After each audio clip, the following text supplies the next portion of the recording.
Todd Ferguson with the Reason Files. Today we're going to listen to a phone call from a member of Countryside Baptist Church in Port Washington, Ohio.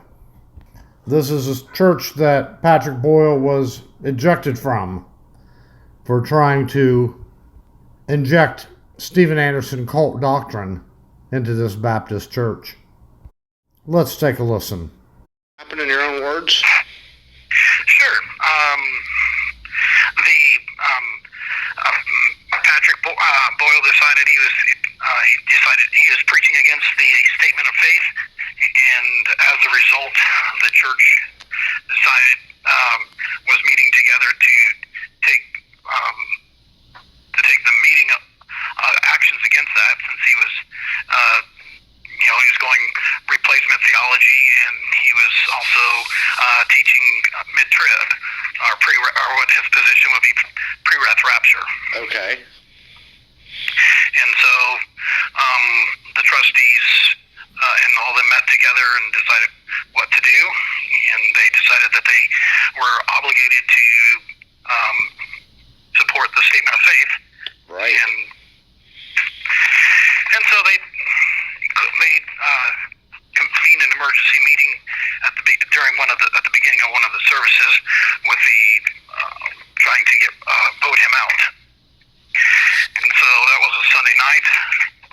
He found out about that, and we had I don't know how the other folks found out, but there were some followers of Steven Anderson that ended up showing up. They were not members of our church. They refused to leave when they were asked to leave by the trustees, as we had called a business meeting that didn't have anything to do with them, and so they were there. Were the police called, sir? Yes, the police were called. Yes. What date did this incident take place, please? Oh, let's see. That would have been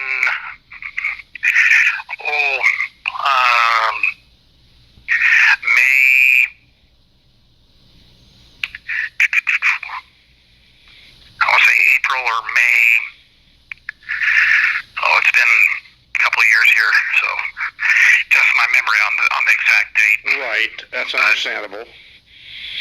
April 29th. Of 2018? Of 2018, yes. Mm-hmm. Okay. Who filed? No, they did. Who filed the police report? Who did what? Who filed the police report, sir? I don't know that any police report was taken or given. Okay. But the police were called, is that correct? Yes, the police were called, yes. Mm-hmm. Okay, did you get any of the names of the individuals who were Anderson supporters that came into the church? If you will go to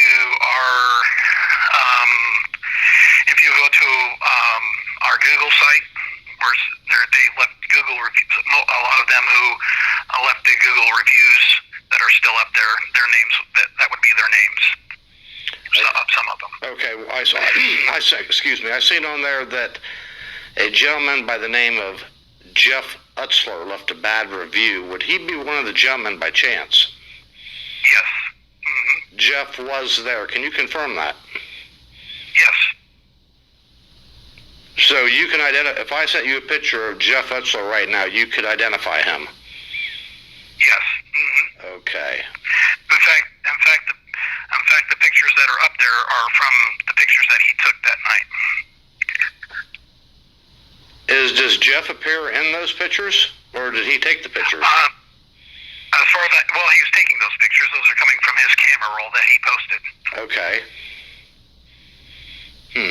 And just roughly, I know this has been a couple years ago, and a traumatic experience. Would you mind just guessing about how many people were with Mr. Utzler? Like I said, I'd have to go back and take a look at that picture there, and I don't know how many people showed up. So would you you say it was more or less than 7? I would say it was somewhere between 6 to 12. Okay. So somewhere between that number. Okay. And I'm not necessarily sure that they showed up with him. So I don't know.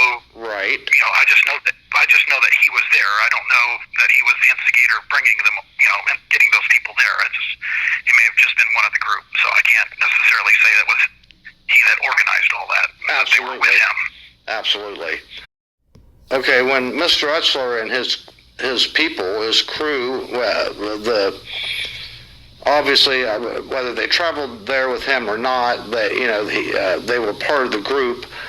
Did Bob Long or Lou Ellington, were they there for this event? Yes. Mm-hmm. Okay. Listen. In fact, well, if you go on the website, you'll find that there's a picture of a group of people standing on the platform. There's 3 people at the pulpit. The person in the middle is Lou Ellinger. Okay. Did Utzler or any of the people that he was with or appeared to be with, was there fear of any violence? Some people felt threatened, but by their presence, but they never indicated any threat to anybody as far as that. But people were just intimidated by their presence. Okay. I mean, they did not, like I said, they did not threaten anybody. They didn't give any threatening moves or anything like that towards as far as that, they didn't. It was just just them being there was intimidating to some people. So there you have it, why Patrick Boyle was removed from Countryside Baptist Church, preaching against the church statement of faith, and for injecting his own eschatological views of end-time events versus what the core church beliefs are. NIFB members rushing a stage of a church that they were not invited to and asked to leave. Very distasteful, intimidating, and wrong on many levels. Reason files out.